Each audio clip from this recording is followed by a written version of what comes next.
Isa lamang kamang gumagana.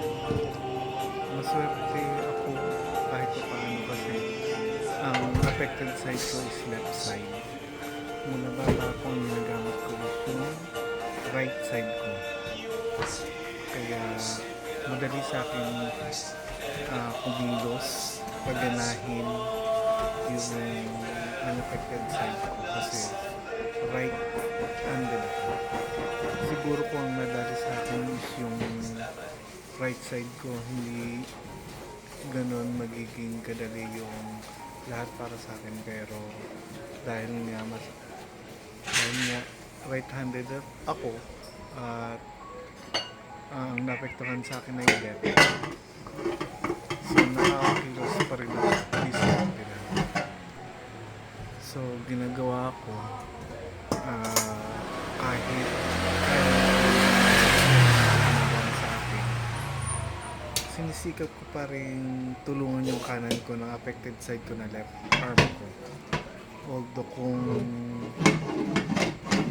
i-describe ko yung sakit ng kada hawak, alam mo yung pain na parang hinihiwa yung kamay mo kahit simple lang na humawak ka ng kutsara o ito ka ng kaldero o kaldero sa inihawak mo siya,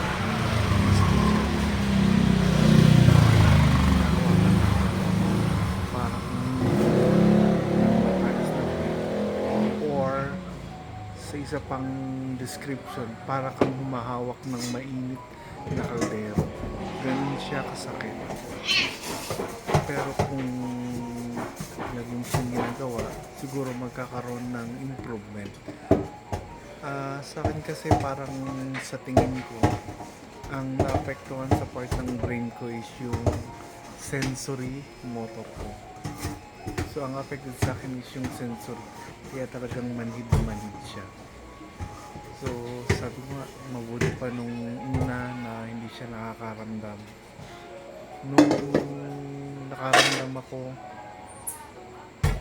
naramdaman ko yung sobrang pamamanhid at yung sakit, pain yung naramdaman niya. Lahat ng hahawakan ko para akong humahawak sa matalas na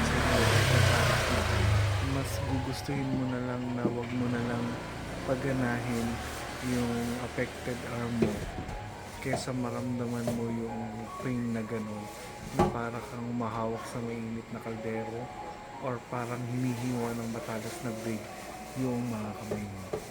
Pero wala tayong magagawa, ito na yun tanggapin natin. So umasa na lang tayo na sa patuloy nating gagawin, sa pagiging consistent natin sa gagawin natin, is malilesen yung nararamdaman natin. Try and try. Hindi naman natin malalaman kung mag-improve siya or hindi kung hindi natin itatry ng tuloy-tuloy. Okay, tulad niyan ang ginagawa ko, naglilinis ako ng mga pinaglutuan ko ng chicken pastil, ng sinaing, at ng iba pang mga ginamit ko sa pagtimpla ng mga cold drinks like milk tea, iced coffee, fruit soda, fruit milk, fruit yogurt. Yan, ako naglilinis niyan gabi-gabi. Wala akong katulong, pinagigib lang nila ako ng isang timba kasi medyo malayo na yung igiban namin sa likod pa.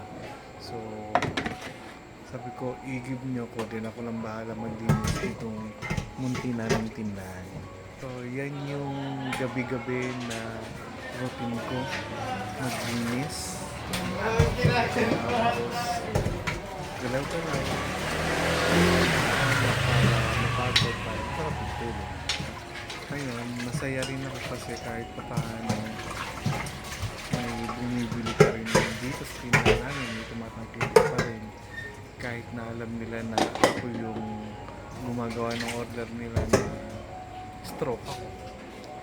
Kaya pag may bumili dito, sabi ko, sinasabihan ko naman yung, kung lalo na kung bago na, pasensya na, upo ka muna, gagawin ko muna yung order mo. Medyo matatagalan tayo kasi stroke kasi ako, pero pinipilit kong kumilos alone. Eh, naunawa naman nila. Humahanga nga sila. So, ang galing mo naman kuya. Paano mo nagagawa yan kung stroke ka? Sabi ko, lakasan ng loob. Kahit ganito kami mga stroke, kailangan pa rin namin mabuhay ng marangal. So, tuloy lang ang buhay. Tinanggap ko ng sarili ko na ito na yung ano. So, lalo na ngayon, ang dami kong problema sa financial. Kailangan ko rin talagang makaipon para makaahon ako sa problemang financial namin. Kaya yun natin na lang ang okay na lang. So, pero deep inside, lahat ng ginagawa ko, buwis buhay. Kaya ko, hindi. Kinakaya ko, oo. Kasi gusto kong magpatuloy sa buhay.